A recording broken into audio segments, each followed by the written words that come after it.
Hello, I am back again. This is Simply Carol. I am glad to be with you today, and we're going to talk about pasta. I had a question by someone that was watching me and asked me, did I ever, been following me, asked me whether I ever cook pasta. And the answer is yes. I told her, yes, I do. I cook pasta a lot, many different pastas. So that's why I feel like I want to go over some different pastas. But let me put this pasta that I am getting ready to do, a veggie pasta dish.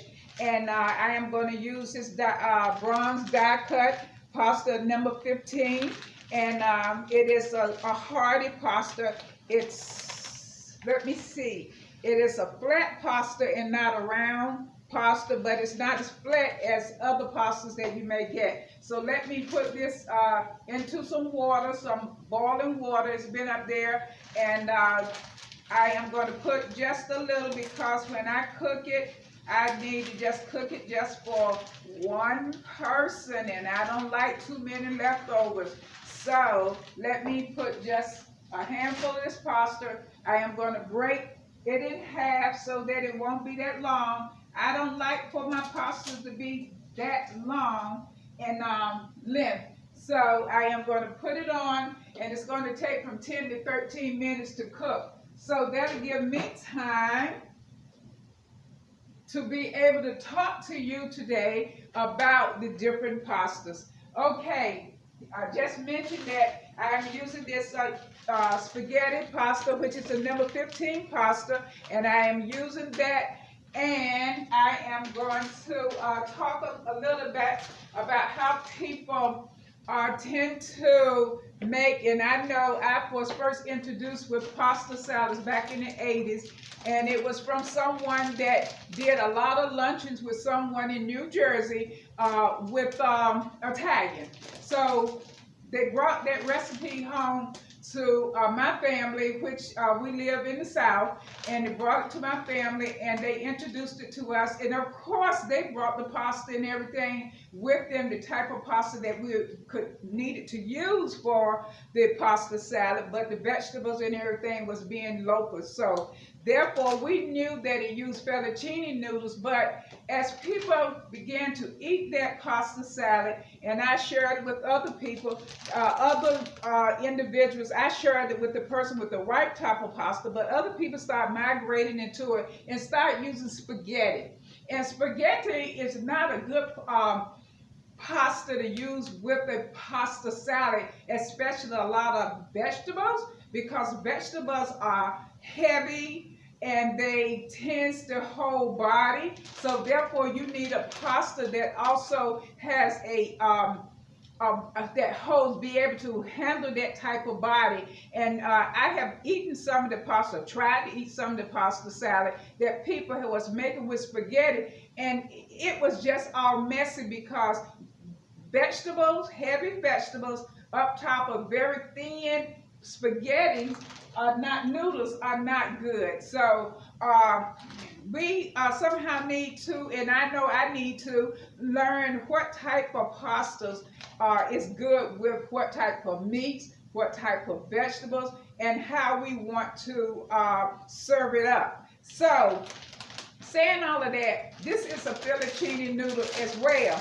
I have used this noodle, back to the person that asked me that, do I ever cook with noodles, and she probably didn't know, or however I prepared it, she didn't realize that it was a pasta noodle that I used. This is what you call, this is al dente spinach fettuccine noodle, which is a flat noodle. But there again, this particular pasta fettuccine noodle is not as hearty and flat and thick as the pasta noodle that I was shown back in the 80s, that how Italians mix their pasta salads with that particular pasta salad. I won't say in all of their pasta salad, but that particular pasta salad was made with a thicker and a more heartier type noodle, which was the fettuccine noodle.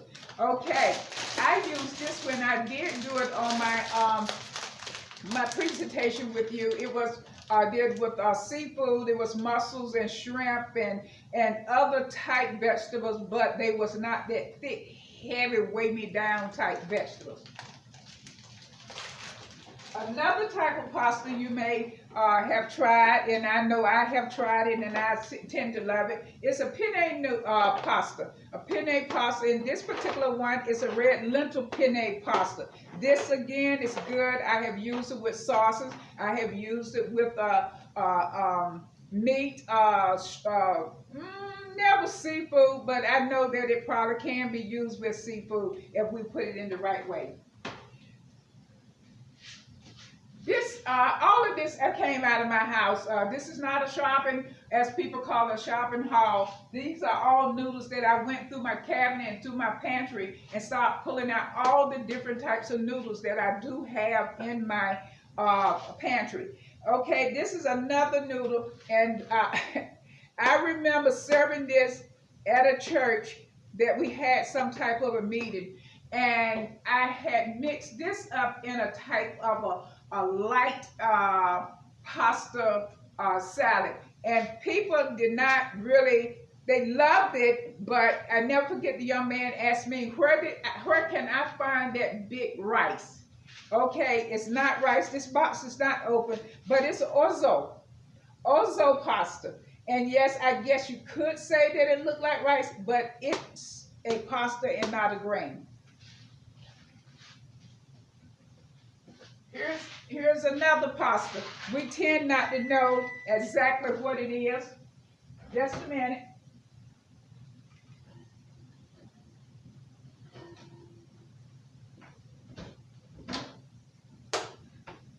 Got to make sure my noodle doesn't overcook because I'm talking, and plus I have some bread that I am toasting.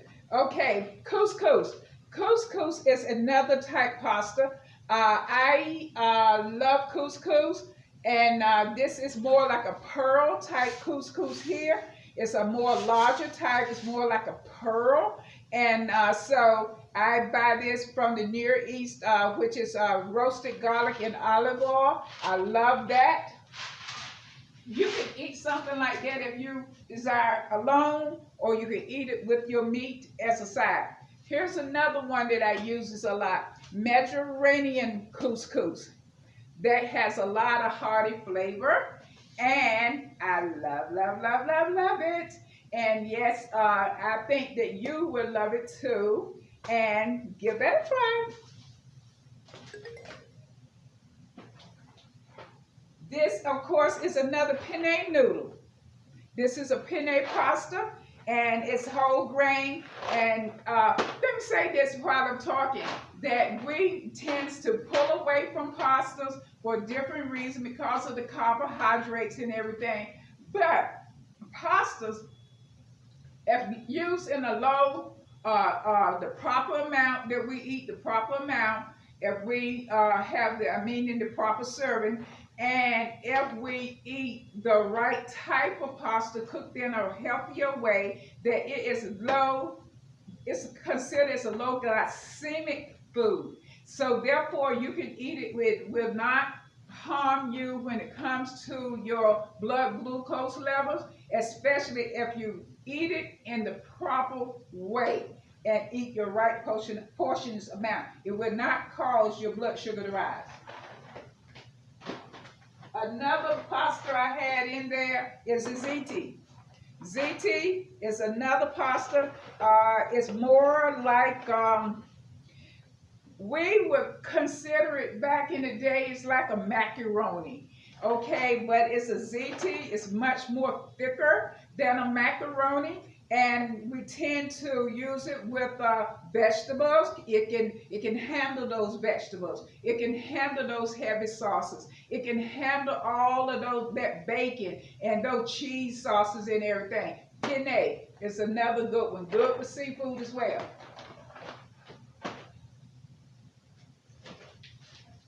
Rotini.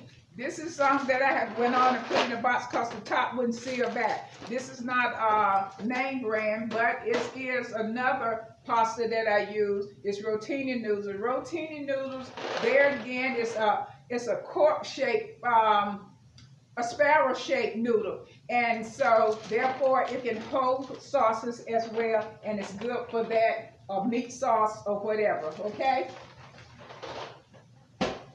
This is the one that we grew up on, and that's all we know. This for years, this is all we knew when it came to macaroni and cheeses, when it came to our spaghettis, or when it comes to we got fancy and we stopped putting spaghetti sauce and vegetables on elbow macaroni. Another one, and then I'm going to stop with that. I may do one more. And this is chickpea. This is a chickpea pasta, and it's called a cassarisa noodle. And this is a long, twisted, can you see it? Can you see it? Ah, there we go. Not appetizing in the brand, but when you see this noodle, try it. Give it a try. It will hold the sauces as well. This is what you call the dentalini pasta, and it's like it's like a very small macaroni noodle but it's cut in very small pieces. You can make soups out of it. You can make chicken noodle, add it to chicken noodles. You can add it to other dishes that gives you that hearty. When you know, sometimes when you feel a little bad, you want to eat something with some hearty taste to it. And this is a good noodle for it. Well, so much for the noodles. And I am going to now just start watching my noodles that I have in here. And it is done.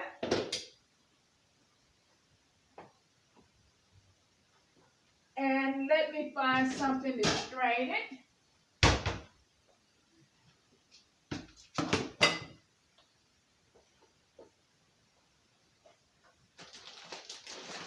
And I have cooked, and I'm going to talk about it after I put this off so it won't keep cooking.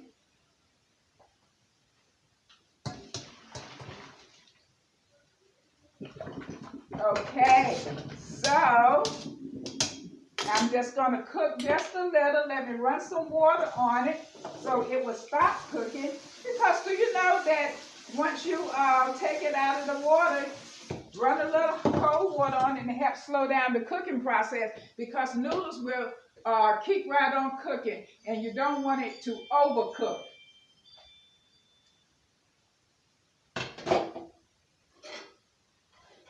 Before I start taping, because I know I don't have the,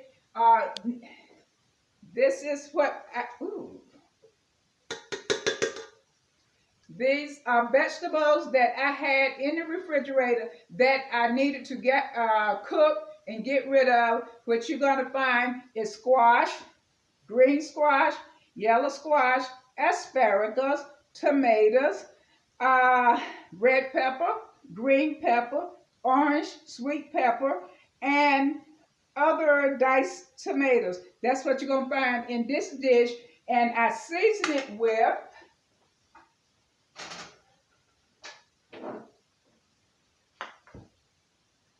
to hold the heat. This is what I season it with. I season it with some peppercorn, McCormick, some pink Himalayan salt, and some Italian herbs. And what I am going to top it with is garlic and cheese herb right out of here. And I also put some better than bouillon. I put some better than bouillon. What in the world is that? I put some better than bouillon in it, which is to help season the vegetables that is in it, because it, like I said, it's a hearty vegetable, and I want it to have lots of flavor. By the time I mix all of those things together, guess what? We have lots of flavor. Now, let me plate my noodles.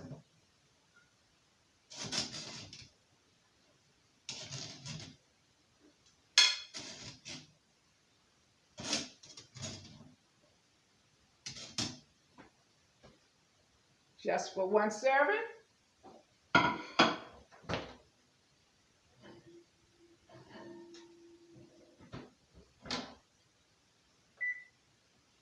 I toasted some bread, sourdough bread, another low glycemic food that you can eat and will not raise your blood sugar if eaten in moderation.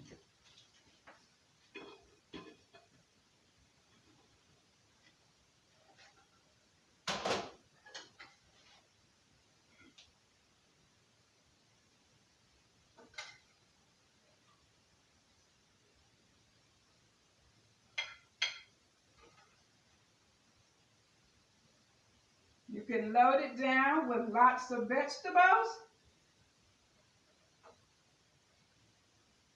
You got the right serving amount of noodles.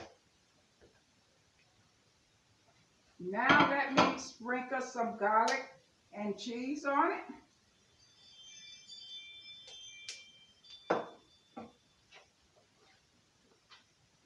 And here is your meal. Nice hearty spaghetti, toasted sourdough bread, and lots of fresh vegetables with some herb, with some garlic and cheese sprinkled on top. You can eat the pepper if you want to. I don't want to. My system will not accept it. All right, thank you, and continue to have a blessed day. And make sure you like, make sure you share, leave a comment, and subscribe to Simply Carol. Thank you.